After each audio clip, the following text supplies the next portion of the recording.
Hello students, तो चलिए आज हम लोग शुरू करते हैं क्लास 9 के एक्सरसाइज 2.2 का क्वेश्चन नंबर 4, जो कि इस एक्सरसाइज का लास्ट क्वेश्चन है। बट इस क्वेश्चन में टोटल 7 पॉलिनोमियल्स हैं जिनको हमें सॉल्व करना है। तो चलिए हम अपने पहले क्वेश्चन पे आते हैं। तो ये क्वेश्चन है हमारा, find the zero of the polynomial in each of the following cases. तो इसमें हम लोग को क्या करना है, पॉलिनोमियल गिवन है और हम लोग को जीरो फाइंड करके बताना है। तो ये एकदम आसान स्टेप्स में हम लोग इसको कंप्लीट कर सकते हैं। तो चलिए इसके अंदर हमारा पहला क्वेश्चन है, p of x is equals to x plus 5। तो यहाँ पर जो पॉलिनोमियल हम लोग को गिवन है वो क्या है, तो x प्लस 5। तो यहाँ पर हम लोग लिखेंगे let p of x is equals to 0। सबसे पहले तो हम लोग क्या करेंगे, तो p ऑफ x को क्या करना है, तो 0 से इक्वेट कर लेना है। तो p ऑफ x की जगह हम लोग क्या लिख सकते हैं, x plus 5 is equals to 0, क्योंकि p ऑफ x किसके बराबर था, तो x प्लस 5 के बराबर था। अब देखिए x इज इक्वल्स टू क्या हो जाएगा, 5 प्लस में इधर है तो इधर क्या हो जाएगा, -5, और हमारे पास x का वैल्यू आ गया। अब यही तो हमारा होता है 0, जो x का वैल्यू होता है वही तो उसका 0 होता है। अब हम लोग आ जाते हैं इस क्वेश्चन के सेकंड पॉलिनोमियल पे।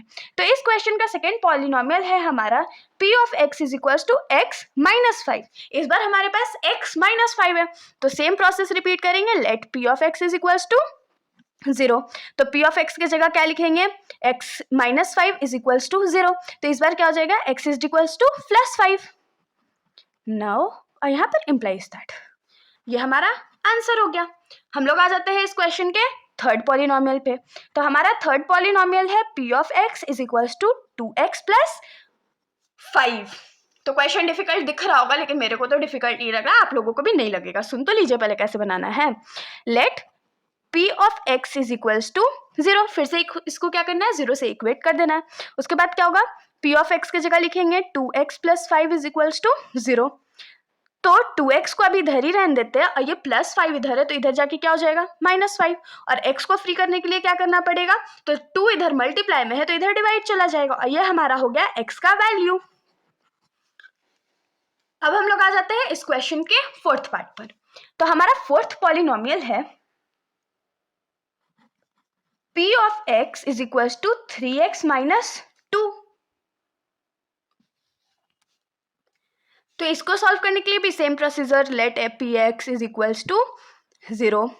Now 3x minus 2 is equals to 0 हो जाएगा। तो 3x का वैल्यू यहाँ से क्या हो जाएगा, +2 हो जाएगा, और यहाँ से फिर x का वैल्यू क्या हो जाएगा, तो 2/3 हो जाएगा। ये हमारा आंसर हो गया। अब हम लोग आते हैं फिफ्थ पॉलिनोमियल पे।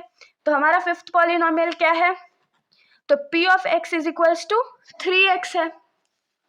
तो फिर से सेम प्रोसीजर, बहुत इरिटेटिंग काम है ना सेम ही चीज को 5 बार सॉल्व करना।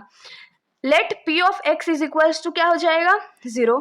फिर क्या होगा, now 3x is equals to 0। अब देखिए आप लोग तो सोच रहे होंगे, अरे अब तो 3 को अगर उधर लेके जाएंगे तो 0 डिवाइडेड बाई 3 हो जाएगा, जिसको हम लोग 0 ही लिखेंगे ना।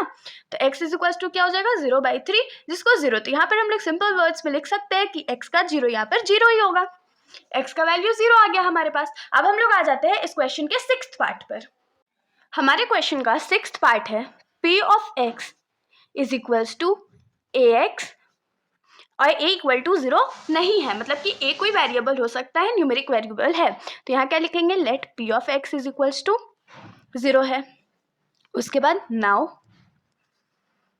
p ऑफ x की जगह क्या लिखेंगे, तो ax इज इक्वल्स टू 0, और ये क्या हो जाएगा, x को फ्री करेंगे तो 0 डिवाइडेड बाई a। तो यहाँ पर देखिए a का वैल्यू ना कुछ भी हो सकता है, 1 2 3 4। अब इस हिसाब से x का वैल्यू क्या हो जाएगा, 0 डिवाइडेड 1 या 0 डिवाइडेड बाई 2, ऐसे इन्फिनिटी तक जा सकता है। तो आंसर तो 0 ही आएगा ना हमारा। तो यहाँ पर क्या हो जाएगा, x इज इक्वल्स टू 0। तो ये हमारा आंसर हो गया। अब हम लोग आ जाते हैं इस क्वेश्चन के लास्ट पार्ट पर।